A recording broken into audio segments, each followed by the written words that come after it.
मेरा नाम डॉक्टर सचिन वर्मा है। मैं आज आपको अपने पब्लिक अवेयरनेस के लेक्चर्स की सीरीज में आपको टाइफाइड के बारे में बताना चाहूँगा।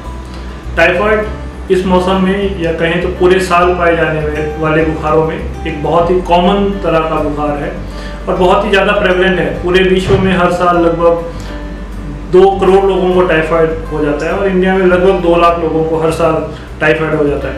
ये आंकड़ा बहुत ज़्यादा है। ये वो आंकड़ा है जो हमें पता चलता है। ऐसे बहुत सारे और आंकड़े हैं जिनके बारे में हमें पता ही नहीं चल पाता क्योंकि ये रिपोर्ट नहीं किया जाता है। तो कुल मिलाकर टाइफाइड एक बहुत ही कॉमन बीमारी है।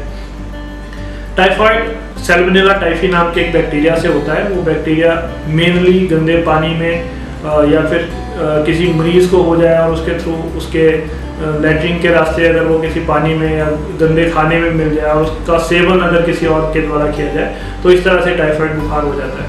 यूजुअली टाइफाइड बुखार महीनों तक चल जाता है कई बार और पहले महीने में बहुत तेज़ बुखार होता है। बहुत तेज़ बुखार जो पहले कम होता है लेकिन धीरे धीरे बढ़ते बढ़ते 104 डिग्री तक बुखार हो जाता है।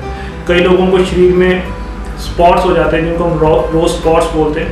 उसके साथ में कॉन्स्टिपेशन बहुत ही कॉमन है। कुछ लोगों में डायरिया भी हो जाता है।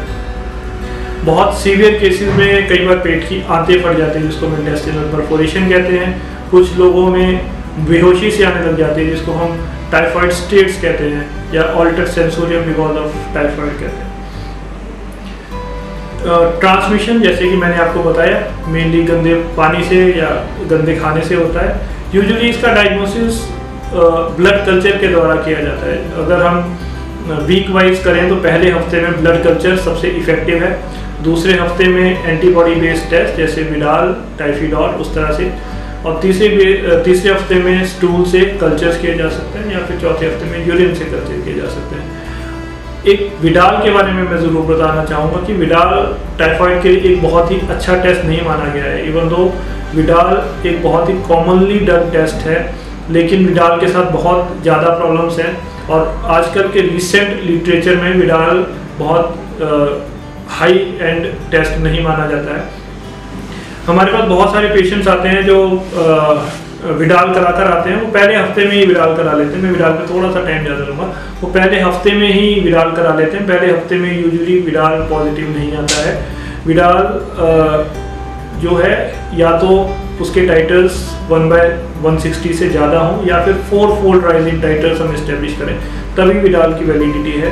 अदरवाइज विडाल पुराना किसी को टाइफाइड हो उसमें पॉजिटिव आ सकता है, लीवर डिजीजेज में पॉजिटिव आ सकता है, किसी तरह के मलेरिया में विडाल पॉजिटिव आ सकता है, क्रॉस रिएक्टिविटी हो सकती है, बहुत सारे पैराटाइफाइड बुखार है उसमें विडाल पॉजिटिव आ सकता है। सो विडाल एक बहुत ही रिलायबल टेस्ट नहीं है। तो लोगों को मैं इस चीज़ को लेकर जागृत करना चाहूँगा कि जो लोग इस तरह से हमारे पास आते हैं कि हमें हमेशा ही टाइफाइड बना रहता है क्योंकि वो विडाल करा कर आते हैं और एक बार टाइफाइड होने पे विडाल फिर से फॉल्स पॉजिटिव आ सकता है। सो विडाल अगर पहले हफ्ते में कराया गया तो उस पर बहुत ज़्यादा रिलाय ना करें। अगर आपके डॉक्टर ने पहले हफ्ते में विडाल कराया तो उसको बोलें कि दूसरे हफ्ते में भी विडाल कराएं और अगर वो टाइटर 4 गुना से ज़्यादा बड़े हैं तभी विडाल के ऊपर टाइफाइड के डायग्नोसिस के लिए रिलाय करें। अदरवाइज ब्लड कल्चर ही मोस्ट इफेक्टिव मेथड है। टाइफिडॉट एक दूसरा कॉमनली डन टेस्ट है जो इंडिया में किया जाता है। टाइफिडॉट भी इसी तरह से एक बहुत ही रिलायबल टेस्ट नहीं है। इसकी स्पेसिफिसिटी अराउंड 50% है और सेंसिटिविटी अराउंड 70% है। यानी कि विडाल टेस्ट 100% एफिकेसी से बताने में ये सिर्फ 50% ही कारगर है।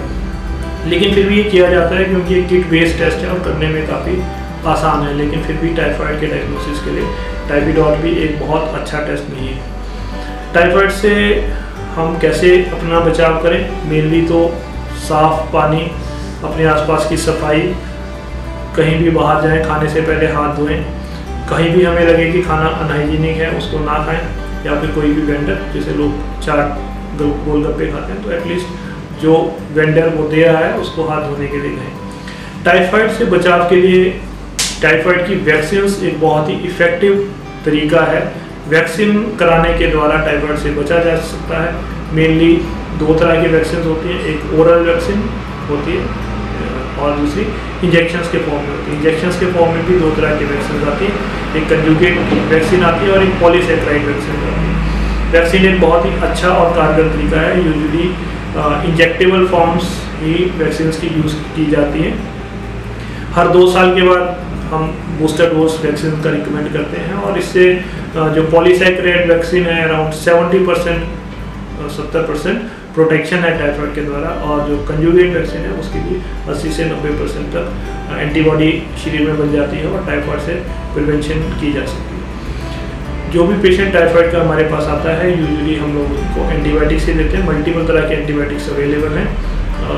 इंजेक्शन के द्वारा टाइफाइड का ट्रीटमेंट बहुत ही कॉमन है, लेकिन मैं ये बताना चाहूँगा कि टेबलेट्स भी उतनी ही इफेक्टिव होती हैं।